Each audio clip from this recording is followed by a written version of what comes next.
a big, phenomenal work rate there from Phoenix Gothard. Now, for Aussie broadband speed of ball, Kingy, the orange tsunami was prevalent yesterday. Yeah, it was. Let's have a look at what they did at kickouts, because I think this is something the competition has to be ready for. Pulled their forwards back, shifted to the one side, and basically made it a 3-on-2 inside the defensive 50. This is brilliant. I haven't seen this before. So this is what the competition's doing. We talked about the huddle, the old wall-style huddle a couple of weeks ago, and then now they've created a 3-on-2 and basically walked the ball out of their back half and got a great opportunity. A bit of speed here from Fonte, so he takes a risk. Oliver was free. He didn't use him. And then they get a little bit lucky, but look at the numbers ahead of the ball. They've got great representation, and they scored 3 goals from kickouts. Now, you don't normally get that sort of return. They had to find a way to win. But that is not just putting a plan on a whiteboard.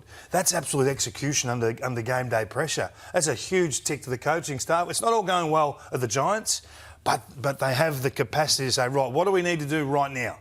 We need to do this, this and this to get an opportunity to score. Brilliant coaching. You talk about finding a goal or two. There are a different and whole host of ways you can find a goal or two. And that's something that maybe, I don't know how many clubs are training kick-ins, but they've clearly gone to work because of the huddle and these situations. We saw Richmond go for a couple of set plays today as well. So I think clubs are seeing that as an opportunity for the kick-ins. It was aggressive and great to see Brent Daniels back, Joey. Well, he's the most underrated player in the competition. I know a few years ago that he was the most called player in the AFL from other clubs. All 18 clubs rang up to inquire about his contract status because he's the type of player that every team wants. And in the second half, he was enormous. He was clearly the number 1 rated player on the ground after half-time. And Adam Kingsley threw him in the midfield because they weren't getting it done. So he stuck him in there. He had 13 disposals, 2 goals, 2 clearances and 6 score involvements, and he was the difference. And they have missed him so much. I mean, he only played a handful of games last year.